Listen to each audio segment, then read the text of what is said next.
If there's one thing I love, it's bosses. And if there's one thing I don't, it's a horrible boss runback. Today, we're trying out a new format, inspired by the awesome Souls creator Ember. You should check him out, he makes great content. Don't worry though, this will not become the norm, as I love my lists and top 10s. This is a very strange topic that I did not feel compelled to list out. I don't know if my poor soul could handle playing through all of these games again just to find out the worst 10. So, we're making it easier by just going over the worst in every Souls game. Let's get started with Dark Souls 1. When it comes to the first Dark Souls, the game isn't really about the boss encounters. Sure, there are a couple that really stick with you, that really test your limits as a Souls player.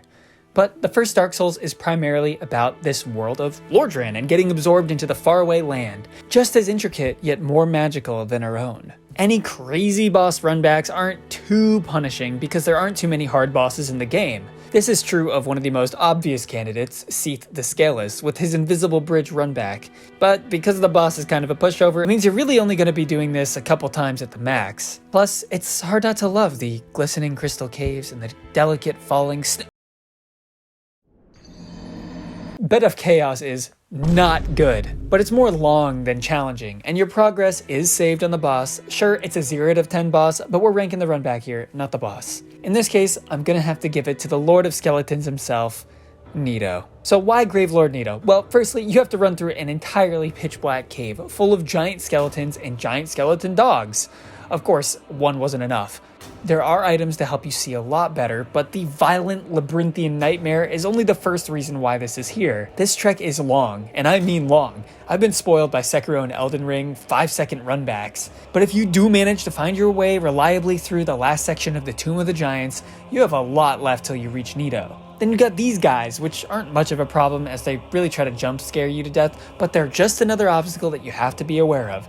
The giant skeletons here might try to kick you off the edge even. Skeletons, you can suck my cock. Then you're in the final stretch, and it's 500 pinwheels. Listen, FromSoft, you should have just fleshed out Pinwheel's boss fight. You could have given some extra HP, extra damage, shown him some love. Instead, you dump him in the depths of Nito's boss run and have 500 of them guarding his door? What the f is that? And they spam you with ranged attacks. Baby toxic skellies try to run you down. It's almost impossible not to take some damage on this runback, as there are so many enemies. It's kind of convoluted, and it's so long. But once you're finally through, it's still not over, because Nito has one last ass trick up his cape. Gravity. Again. It's technically possible to avoid the damage on the fall by clipping the edge and doing Sudoku while you button mash, but the vast majority of players will take a huge chunk of damage here, and Nito isn't exactly an easy boss, with tons of respawning, spammy skellies guarding him. Not a hard pick for me for worst runback. Now to Dark Souls 2. Where to start? I could literally make an entire list of top 10 worst runbacks in this game alone. Blue Smelter Demon has the absolute audacity to cast spells to slow you down and make you fat roll.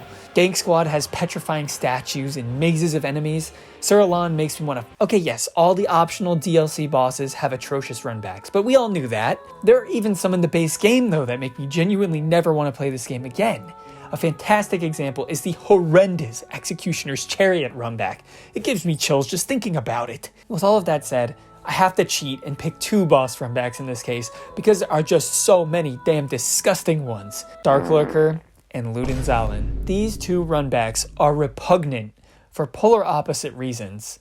Frigid Outskirts is a barren wasteland of nothing that sucks up time and energy and will to live by draining you with endless time wasting and reindeers up your ass. Dark Lurker is dense with convoluted and pointless puzzles and minigames, darkness, edges to fall off, and a human effigy tax. Yeah, let's make a price to refight one of the most challenging bosses of the game. I can't think of a more horrible idea, and it's not even just a tax, it's a tax of one of the most valuable items in the game, and if you run out, you have to accept having reduced HP and not being able to fight the boss again.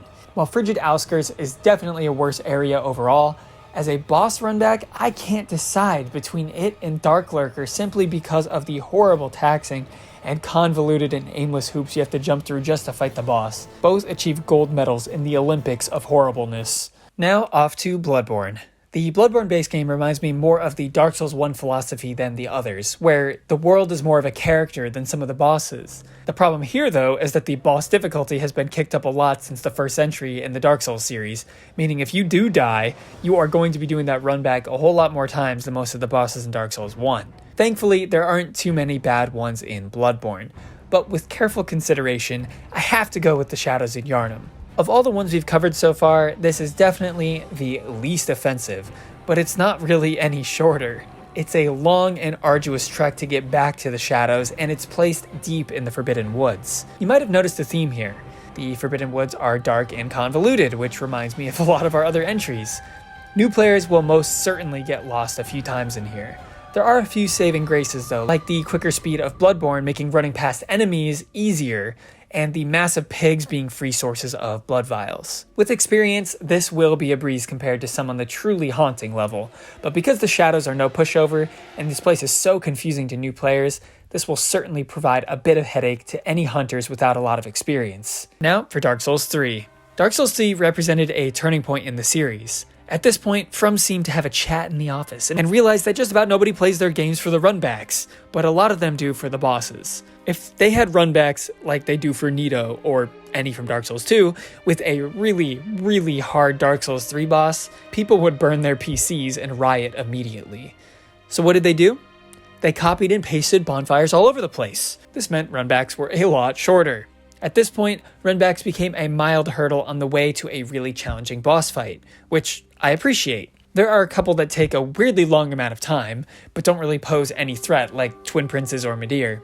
You won't find yourself dying on these, but they'll take a chunk out of your day. But the worst, although it's not that bad, is definitely Osiris. You can run around the perimeter of the area if you pay attention to shortcuts, but most of the time I impatiently sprint through the poison swamp with spammed enemies right down the middle.